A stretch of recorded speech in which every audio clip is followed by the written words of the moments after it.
Prophète Lovie Elias dans un message intitulé Les 7 secrets à ne jamais partager.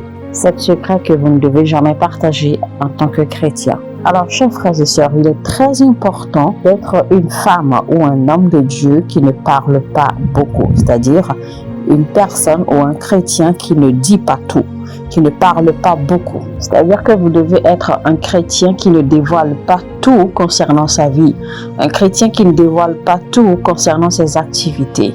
Parce que ce que vous ignorez, c'est qu'en faisant cela, beaucoup d'entre vous, la plupart du temps, sont en train d'inviter les esprits surveillants. Il y a des esprits mauvais, des démons qui ont pour mission, d'accord, de surveiller, d'accord, les activités des hommes, de surveiller leurs mouvements, de surveiller leur vie, de contrôler, ou en d'autres termes, d'épier, d'accord, d'épier leur vie, d'épier leurs mouvements. Donc, vous devez, a priori, faire très très attention à ce qui sort de votre bouche ou à ce que vous partagez comme information vous concernant. Parce que chaque fois que vous partagez une information vous concernant avec une personne qui n'en est pas digne, eh bien, vous donnez à cette personne, d'accord, l'autorité, ou vous conférez une juridiction d'autorité à cette personne d'agir contre vous. Parce que quand vous partagez une information avec quelqu'un, une information qui vous concerne avec quelqu'un, eh bien, c'est que vous donnez à cette personne ou à ce dernier,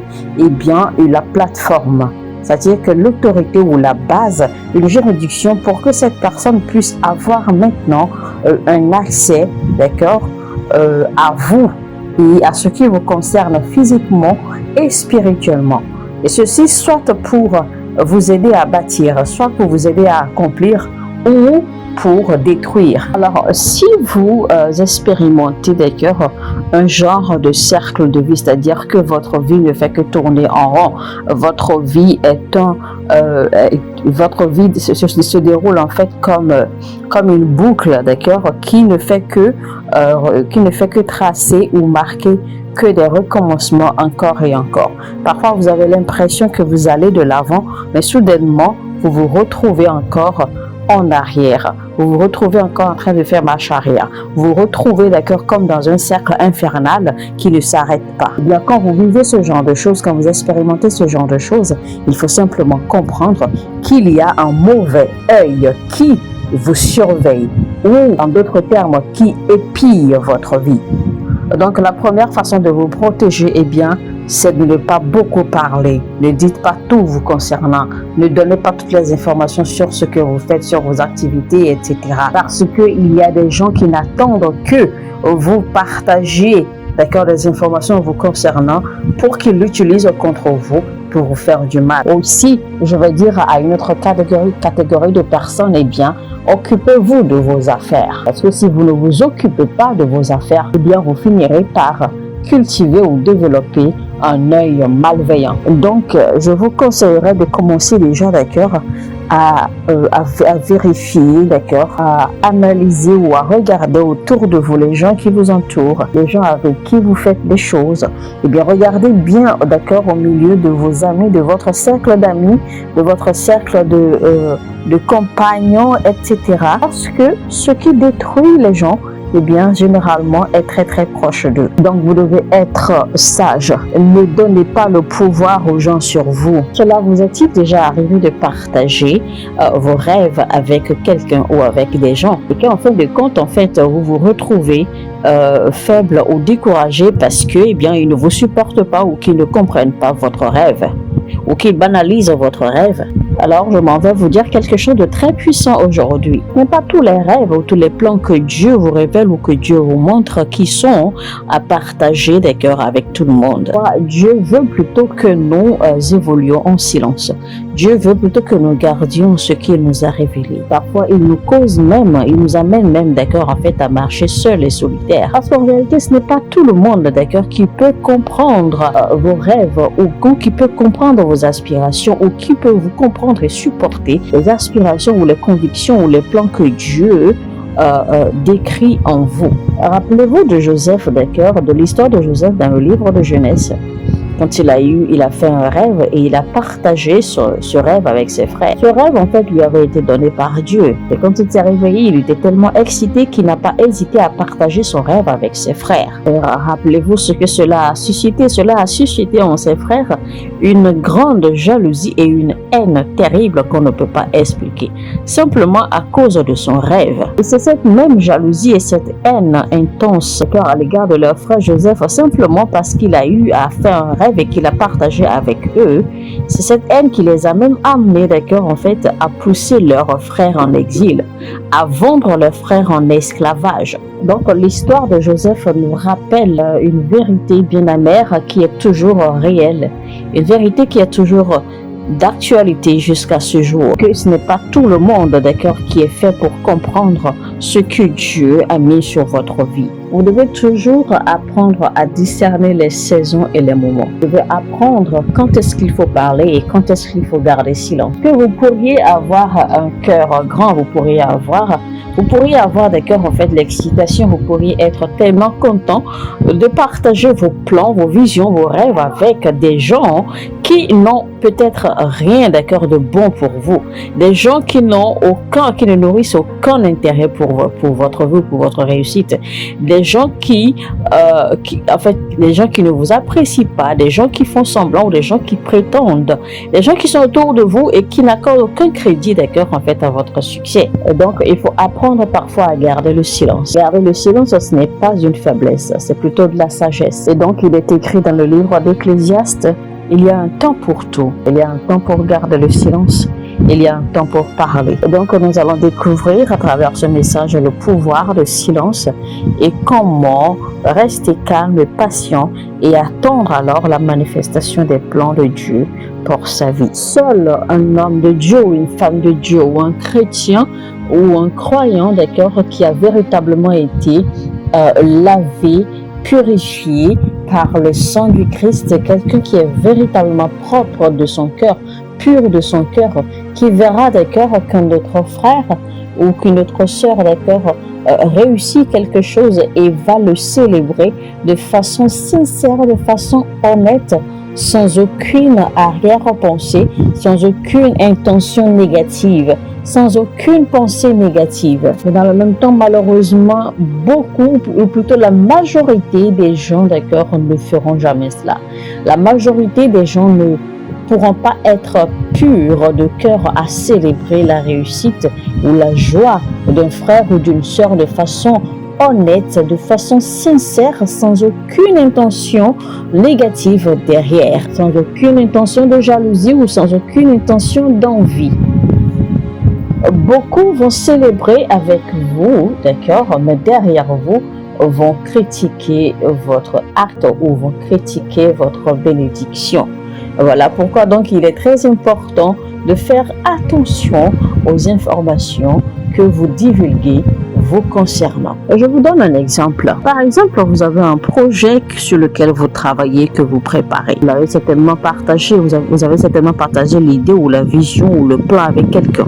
Soit les gens qui travaillent là-dessus avec vous, soit à des amis, soit même avec d'autres personnes. Mais vous travaillez sur un projet très important, un projet qui vous est certainement cher et que vous avez déjà en fait tout en place. Tout est déjà fait, tout est déjà bon pour le démarrage, pour l'envol du projet, d'accord? C'est-à-dire qu'en fait, tout est déjà prêt, tout est au point. Mais soudainement, vous ne pouvez pas expliquer ce qui se passe soudainement.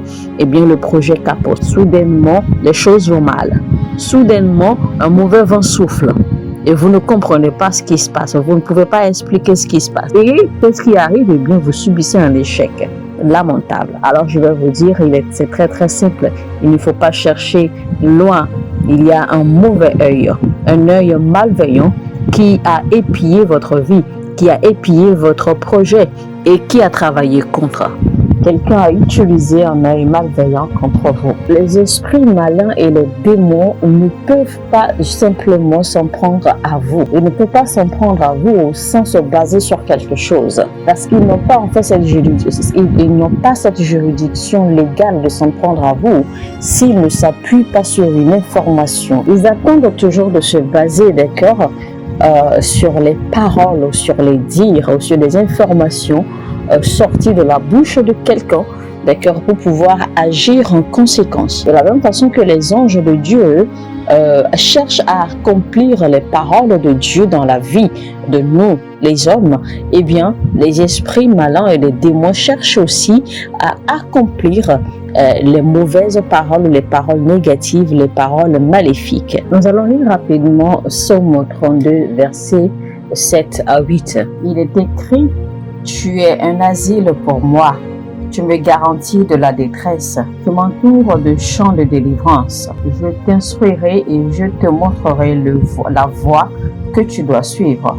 Je te conseillerai et j'aurai le regard sur toi. Eh bien, vous voyez, Dieu peut veiller sur vous. Il aura toujours le regard sur vous. Donc, il n'est pas dit les yeux. Le Seigneur a dit: je veillerai sur toi et je te garderai avec mon regard. Ça veut dire que Dieu a le regard sur vous. Il n'a pas dit les yeux.